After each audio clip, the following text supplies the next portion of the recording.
ఇవాళ నాకు జరిగింది. కొత్తేం లేదు. కేసీఆర్ కోసం టీఆర్ఎస్ పార్టీ కోసం ఆనాడు తెలంగాణ ఉద్యమం కోసం ఇండ్లు అమ్ముకొని భూములు అమ్ముకొని ప్రతి ఊర్లో టీఆర్ఎస్ కండువా వేసుకొని పోరాటం చేసినటువంటి కార్యకర్తలు ఎక్కడున్నారు ఇవాళ? ఒక్క గుళ్ళ మెంబర్ ఇయర్ రాలేదా? ఒక్క గుడి చైర్మన్ ఇయర్ రాలేదా? తెలంగాణను వ్యతిరేకించి ఉద్యమాన్ని తొక్కిపట్టి మన మీద లాఠీలు పెట్టి కొట్టినటువంటి వాళ్ళకి తీసుకొచ్చి ఎమ్మెల్యే సీట్లు ఇచ్చి వాళ్ళ అనుచరులు వచ్చి మిడతల దండలాగా మన కార్యకర్తల మీద పడితే తల్లి కోడి కాపాడుకున్నట్టు పిల్లల్ని కాపాడుకోవాల్సిన మన కేసీఆర్ ఎడబోయింది. వచ్చిందా ఎవరికన్నా పదవులు? ప్రతి సంవత్సరం రాష్ట్రం మొత్తంలో పోస్టులు నింపితే 6,000 పైచిలకు నామినేటెడ్ పోస్టులు వస్తాయి తెలుసా? అంటే 10 ఏళ్ళ 2 ఏళ్ళకోసారి నామినేటెడ్ పోస్టులు వేసినా ఒక 30,000 మందికి దాదాపుగా ఏదో ఒక గౌరవం. ఏం కావాలి మనకు ఉద్యమకారులకు చెప్పండి? ఏం కావాలి? కండువా వేసుకొని పిచ్చోళ్ళ లెక్క తిరిగినందుకు, మన ఇంటోళ్ళని ఇడిచిపెట్టి తిరిగినందుకు ఇంత మర్యాద కావాలి. మా సార్ నన్ను గుర్తుపట్టిండా, మా పార్టీ నన్ను గుర్తుపట్టింది, నాకేదో చిన్న పదవి ఇచ్చిరని చెప్పుకుంటే ఒక మర్యాద ఉంటుంది. వచ్చిందా మనకు ఆ మర్యాద? ఎక్కడన్నా వచ్చిందా? ఆనాడు అవహేళన చేసిర్రు, పార్టీలకు వచ్చి మళ్ళీ అవహేళన చేసిండ్రు. అంటే ఎప్పుడైతే అధికారం వచ్చిందో అప్పుడు అమ్మతనం పోయింది, ఎప్పుడైతే అధికారం వచ్చిందో అప్పుడు మమకారం పోయింది. అందుకే అంటున్నా, ఆయన మన కేసీఆర్ కాదు, మారిన కేసీఆర్, మరబొమ్మ లాంటి కేసీఆర్. కాబట్టే ఇవాళ నేను నిలబడి యుద్ధం చేస్తా ఉన్నా. ఈ గడ్డకు ఈ తెలంగాణ రాష్ట్రానికి ప్రాణాలు అడ్డం పెట్టుకొని మన ప్రజలను కాపాడాల్సినటువంటి వ్యక్తులు కావాలి. అటువంటి సైన్యం కావాలి. సైన్యం అయిదామా? సిద్ధంగా ఉన్నారా? ఎట్లయితే ఉద్యమం అప్పుడు కడుపు కట్టుకొని కాలు కట్టుకొని పనిచేసినామో ఇప్పుడు అట్లా పనిచేయాల్సినటువంటి అవసరం ఉన్నది. ఇవాళ ఒక్క పాలమూరు రంగారెడ్డి కాదు, కాళేశ్వరంలో జరిగినటువంటి అవినీతి. ఒక మాట ఆలోచించాలి. మన కేసీఆర్ అయితే ఏమన్నాడు అప్పుడు ఉద్యమంలో? నా బిడ్డ కానీ నా కొడుకు కానీ తప్పు చేస్తే తీసి పారేస్తా పార్టీలకు వెళ్ళన్నారు. ఇవాళ నేనేం చేసిందే మీకు తెలియదా? నేనేం చేసినా కాళేశ్వరంలో అవినీతి జరిగిందన్నమాట చెప్పిన. అంటే అవినీతి జరిగిందని చెప్పిన నన్ను బయటేసి అవినీతి చేసిన పందికొక్కుల్ని పక్కన కూర్చోబెట్టుకున్నారు చూడు. అది మన కేసీఆర్ కాదు. ఆత్మలేని మరబొమ్మ ఇప్పుడున్న కేసీఆర్. మన కేసీఆర్ కాదు. మన కేసీఆర్ అయితే కళ్ళెత్తి చూసే ధైర్యం ఉండకుంటుండే, కాళ్ళు మొక్కేటటువంటి తత్వం ఉంటుండే. ఇవాళ అది మన కేసీఆర్ కాదు. కాబట్టే ఎదురుగా నిలబడి కొట్లాడుతా. నాతో కలిసి వస్తారా? సిద్ధమేనా? ఇవాళ బీఆర్ఎస్ పార్టీ చేస్తున్నటువంటి అనేక తప్పులు, అనేక అంశాలు ఉన్నాయి. ఒకటి కాదు, రెండు కాదు. ఇది ప్రారంభం మాత్రమే. మొదలు పెట్టినాం, జస్ట్ ఇల్లలికినాం. In front there is crocodiles festival. తర్వాత చాలా చెప్పేది ఉంది, అప్పుడు చెప్దాం.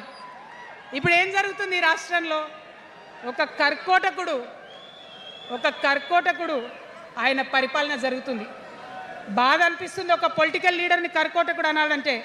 కానీ అనక తప్పని పరిస్థితి.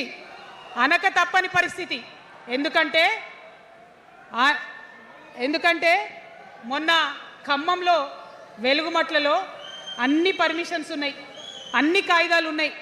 అర్ధరాత్రి పోయి ఇల్లు కూలగొడితే ఒక నిండు గర్భిణి టెన్షన్తోని అబార్షన్ అయిపోతే ఆ తండ్రి ఏడ్చిన ఏడ్పులు, ఆ తండ్రి రోదన ఇంకా కూడా ఈ చెవులకు వినబడుతుంది. కాబట్టి ఇప్పుడున్న సీఎంని కర్కోటకుడనే అంట, హిట్లర్ అనే అంట.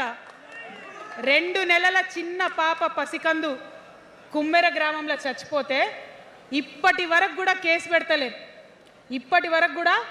పెడతలేరు.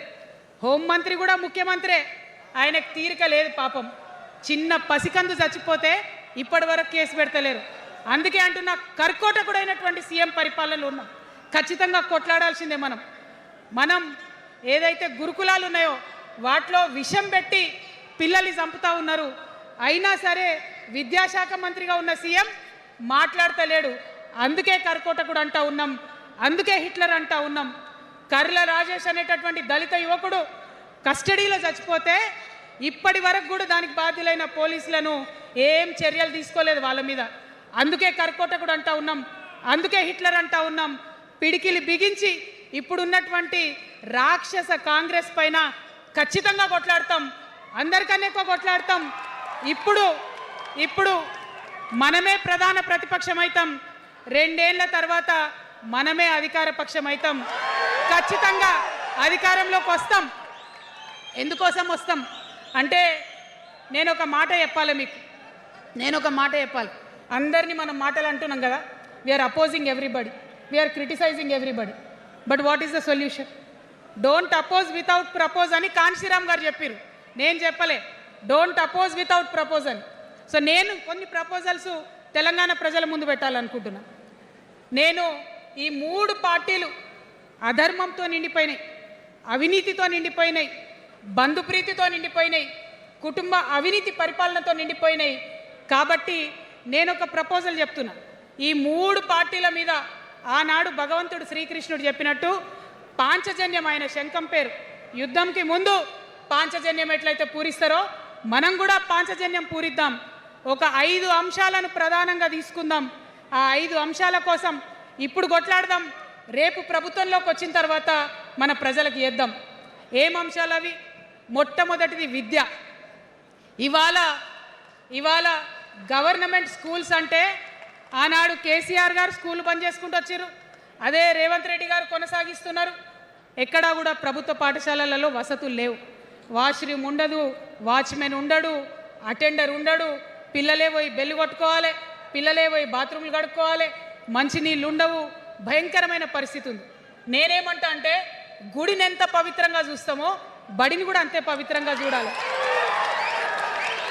గుడిని ఎంత పవిత్రంగా చూస్తామో బడిని అంత పవిత్రంగా చూడాలి. కాబట్టి నేను ఒక మాట అంటున్నా, ప్రతి ఊర్లో ఒక బడి ఉండాలి, ప్రతి తరగతికి ఒక టీచర్ ఉండాలి. ప్రతి ఊర్లో ఒక బడి ఉండాలి, ప్రతి తరగతిలో ఒక టీచర్ ఉండాలి. ఖచ్చితంగా అట్లా జరిగినట్టయితే ప్రభుత్వ పాఠశాలలు మంచిగా అవుతాయి. మరి నా పేద మధ్యతరగతి ఆడబిడ్డలు, మా అక్కలు అమ్మలు అనుకుంటున్నారు, అక్క మరి ఆల్రెడీ మా పిల్లలు ప్రైవేట్ స్కూళ్ళలో చదువుతున్నారు, వాళ్ళ సంగతి ఏందని. నేను మాట ఇస్తా ఉన్నా, ఇవాళ మన ప్రభుత్వం వస్తుంది, ఖచ్చితంగా వస్తుంది. ఎందుకంటే ప్రభుత్వంలో వచ్చేది మీ అమ్మ కాబట్టి, అమ్మ జేబు చూడదు, కడుపు చూస్తుంది. అమ్మ జేబు చూడదు, కడుపు చూస్తుంది. కాబట్టి మీ పిల్లలు ప్రైవేట్ పాఠశాలలో చదువుతున్నా, ఎంతవరకు చదువుకున్నా కంప్లీట్గా మీ మీద ఒక్క రూపాయి కూడా భారం పడకుండా చదివించే బాధ్యత మేము తీసుకుంటాం. అది ప్రైవేట్ పాఠశాలలు కానీ, డాక్టర్ కానీ, ఇంజనీర్ కానీ, రాకెట్ సైంటిస్ట్ కానీ మన తెలంగాణ బిడ్డలు చదువుకుంటే ఒక్క రూపాయి కూడా పేద మధ్యతరగతి వాళ్ళ మీద భారం పడకుండా ఉచిత విద్యను అందించే బాధ్యత నేను నా తెలంగాణ బిడ్డల కోసం తీసుకుంటా అని ఈ సందర్భంగా తెలియజేస్తున్నా. ఇవాళ పరిస్థితి ఏంటిది? యూనివర్సిటీలో ఉన్న పిల్లలు అంతకుముందు తెలంగాణ రాకముందు నేను చూసిన రక్తం అమ్ముకునేది డబ్బులు లేకపోతే. ఇవాళ ఏం చేస్తున్నారు? బావర్చి కాడ గిగ్ వర్కర్ లెక్క గోడ మీద కూర్చొని వెయిట్ చేస్తున్నారు. అవునా కదా? ఎందుకంటే ఆ గిగ్ వర్కర్ చేస్తే అంతో ఇంతో పైసలు వస్తాయి, పేరెంట్స్ మీద ఆధారపడకుండా ఉండొచ్చు అని. మరి యూనివర్సిటీలను పట్టించుకున్నామా? బీఆర్ఎస్లో ఉన్నప్పుడు 10 ఏళ్ళు ఒక్క రూపాయి కూడా ఇవ్వలేదు యూనివర్సిటీకి. ఆ యూనివర్సిటీ మిత్రులకు, పాఠశాలలో ఉన్నటువంటి వారందరికీ నేను ఒకటే ప్రపోజల్ చేస్తున్నా, మీరు ఎంత చదువుకుంటారో చదువుకోండి, ఒక్క రూపాయి కూడా మీ మీద భారం పడకుండా చదివించే బాధ్యత తెలంగాణ రాష్ట్ర సేన తీసుకుంటుంది. ప్రైవేట్ పాఠశాలలు కూడా బాగుంటాయి, ప్రభుత్వ పాఠశాలలు కూడా బాగుంటాయి, కానీ భారం తల్లిదండ్రుల మీద పడదు. అది మీ అమ్మ ప్రభుత్వంలో జరగబోతుందని, మీ తల్లి ప్రభుత్వంలో జరగబోతుందని మీకు మాటిస్తా ఉన్నా. సెకండ్, మనకేమవుతుంది? మన తెలంగాణలో పేద మధ్యతరగతి ప్రజలకు ఏమవుతుంది? ఎవరన్నా ఇంట్లో రోగం వస్తే, ఒక యాక్సిడెంట్ అయితే ఇల్లు గుల్లవుతుంది. అందుకే ఆలోచన చేసి వైద్యం గురించి ఒక నిర్ణయం తీసుకున్నా. మన రెండో అంశం పాంచజన్యంలో వైద్యం.